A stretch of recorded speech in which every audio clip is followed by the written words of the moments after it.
August 22nd, 1986. My parents' pride and joy, their first son, was born. Yes, this is a few days after my birthday, but better late than never. Welcome to the Mad Moodies. I actually meant to start out with that. I apologize. But if you like this video and some of the others, go ahead and like and subscribe. Go ahead and get that out of the way.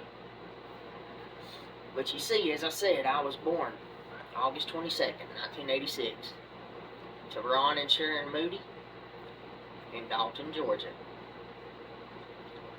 And the reason I say that I'm their pride and joy, even my brother will admit and calls me their golden child. It's always good. Tell him I said that. But that's what he always says. I'm their golden child. But I always take time, especially on my birthday, I try to take time and just really thank God for all that He had brought me through, and just really reflect and take a moment to really think about what God has done for me. My life, and I want to talk a little more about my life, especially my childhood. And I thought this would be a good time to do it, because it's just something I feel like doing. But, of course, when I was born, and as we said in other videos, I was born with spina bifida. My parents did not know until I was already born that I did have spina bifida, and really didn't even find out until later on. When I say later on, maybe within a couple of weeks, because I was born at my grandmother's house. My great-grandmother was a midwife, so she was able to deliver me when at home. Well, they said when I was born, they noticed that I had something on my back, almost like a growth, and it turned out that it was part of my spine that had grew wrong, and that's when they found out I had spina bifida, when they took me to the doctor. The doctor had told my parents so many different things. They expect me with the issues I've had, especially back then. You know, they didn't know everything they know now as far as like with the disease and everything. Disability. Sometimes I don't know what to call it. They didn't know a whole lot about it, so it was always they pretty much wouldn't give a whole lot of hope. So they told my parents, they said he'll never walk. Said he probably won't see his first birthday. Well, as I said earlier, I got to celebrate I'm celebrating 37 years now that I've lived. 37 years longer than the doctors would think. And I don't bash doctors. I've had some of the best, but we know that they don't know everything. And I remember my parents told me at the age of about 4. Well, let me go before that. I apologize, I'm nervous still. But before that, after I was born, and they went in and done a surgery to take care of the pouch and the spine and kind of put it where it needed to be. Of course, it still messed with nerves. It messed with... Oh, no, honey. Sometimes I don't hit record. Really? You'll have to startle. I'm just kidding. Oh, see what I put up with? Just want to do that. Did y'all hear what I put up with? Alright. Where was I? Oh, my first surgery. They went in and fixed my spine. Well, after that, they noticed that I started having fluid build up on my brain. And they had to go in and put a shunt in. And the doctor told my parents, said it might take up to a week for it to even start draining. And my head had already swelled twice the size it should have been. And yes, McKeston will probably crack a joke about me having a big head. You still have a big head. Yeah. It's not a joke. Alright. My mom said after surgery, I believe it was like that morning, they took me in for surgery, and she was come back in the room that evening and said there was no fluid on my brain at all. Said it had went completely down, and yes, doctors, they that was a big She said there was just a big pile of skin. Yeah, just big pile of skin where it had stretched so much. But there again, you know, doctors, they do great things and it's helped a lot, but I know that comes from God. I know God let all that drain out. I've had it for 37 years. I've only had one issue with it, and that's when I hit a little bit of a growth spurt in first grade. And as you can tell, there's a reason I say a little bit. I'm only 5 foot. But the tube had come out, so they had to go in and replace it. And a lot of people, especially back then, they would have to have their shunts replaced every couple of years. But that's the only issues I've ever had. They said he'll never walk. He'll be in a wheelchair his whole life. Now, right now, I do have to use the wheelchair a little more, but that's because of the surgeries and the surgeries this past year. Majority of the time, I'm on my crutches, and I do really well with them. And so so God blessed me there. I went all the way through school. I did have to have a little bit of extra help in classes, but I was able to take a lot of the regular classes, the best way for me to put it.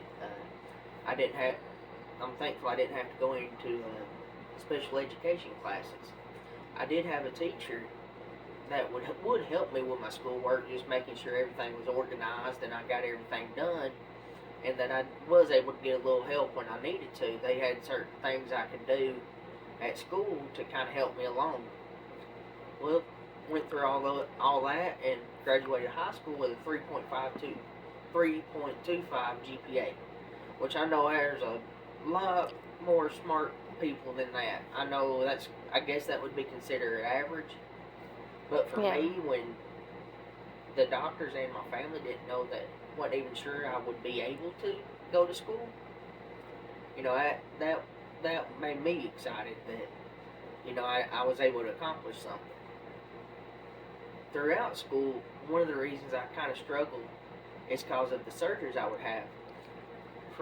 Now, most of the surgeries I had, and there's a story I'm fixing to come back to, because I just remembered it, that I was talking about it earlier with my, I was going to say, talk about my hip here in a little bit, but I had several surgeries from my birth till I was probably about 10 maybe. So this video is about your birth and childhood. Yeah, it's my life. Yeah. That was mostly about your birthday. Well, it leads up to this past birthday. So I got her on that one. What are you going to lead up with other videos? We'll figure something out. Huh. Alright, will you let me finish this before it turns into an hour? Yes. Okay, thank you. We pick on each other. Guys, Just try to hurry because my hand's falling asleep. Alright. Okay, hold on.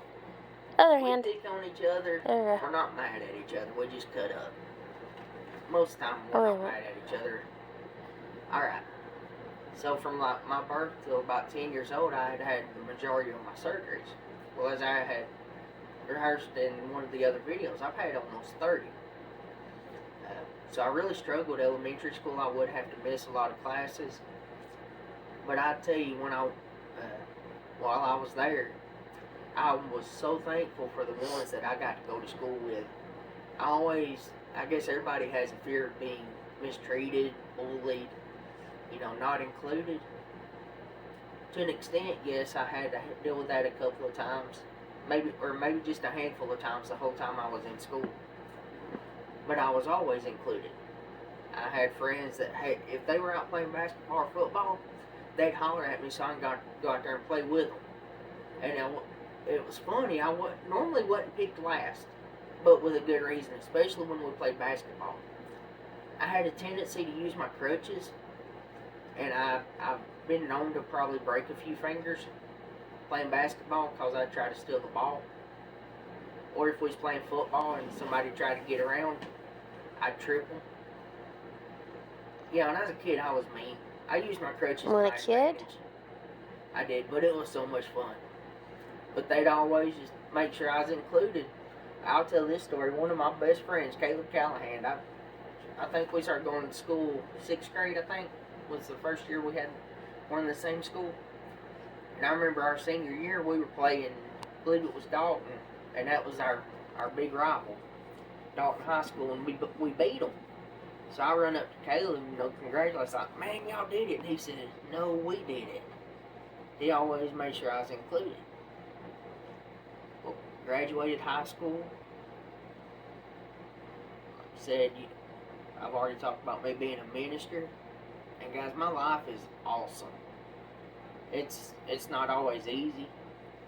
But I look back over the last 37 years, what God has brought me through. Mm-hmm. He's been good to me. There's a brother at our church in Iker, North Carolina, and Trish, Brian, if y'all see this, I love y'all and I miss y'all. But Brian, he'd always tell me he felt like God was better to him than if he had been to anybody. I feel the same way. I feel like he's been better to me than he has anybody else. But we just got out of church a few hours ago. But he's been so good to me. No matter what I went through, he blessed me with my wonderful wife, who can be rotten at times, but I wouldn't have her any other way. Maybe a little less mean. Huh. I'm kidding. She's not. Well, I did just get out of church. I don't want to lie.